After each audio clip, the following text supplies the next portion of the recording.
Alright, in this video we're reviewing Gerda Barker's book, Don't Stand in Line. Gerda Barker is, or was, Paul Barker's wife. Paul Barker was famously known for producing some of the best ministry albums. The Land of Rape and Honey, The Mind is a Terrible Thing to Taste, Psalm 69, Filth Pig, The Darker Side of the Spoon, I do believe that's what it's called. He had a hand in helping Al Jorgensen produce several great ministry albums. He also has his own project, Light Into Gold, which he's currently doing. It's a memoir of Gerda Barker's life while she was married to Paul Barker, or before she was married to Paul Barker, and then it ends with her still being married to Paul Barker.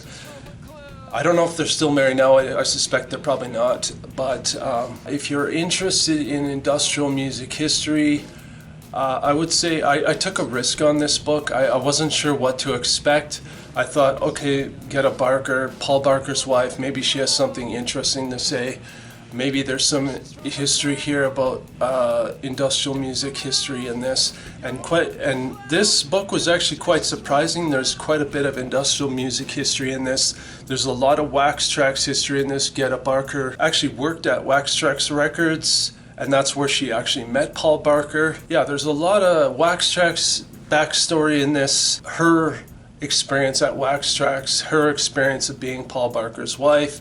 It gets into them having their kids. I wouldn't say this is essential industrial music reading, but if you're looking for a side story, her story of, being involved in, or sort of being involved in the Wax Trax Records days and the ministry days, and Paul Barker dealing with Al Jorgensen and all of that, I would say this is definitely a good read for that. Yeah, very interesting. I don't want to spoil any of the details of the book. Not essential industrial music reading, but I would say if you're looking for a side story, definitely pick this up. I enjoyed this, and the only thing though is that some of the binding in it is a little weird, and I noticed, I can't remember what page it was in the book, but some of the binding is a little weird, so the text on a couple of the pages is stuck in between this part of the book.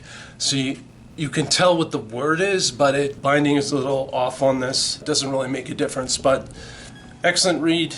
Not an essential industrial music history reading, but I would definitely say give this a read if you're interested in other perspectives and other side stories of Wax Trax Records history, and Paul Barker ministry side of the history, and Gerda Barker's life and living with Paul Barker and working at Wax Trax and all of that stuff. So yeah, definitely give this a read if you're interested in the side story. Not essential industrial music reading. That's it for this video. I hope you enjoyed it. If you have any questions regarding this book, I will answer them to the best of my ability. If you enjoy this video, please give it a like. If you feel this video has value, please share. And if you value what's on this channel, please hit that subscribe button and the bell notification to be notified when the next video comes out. So see you in the next video.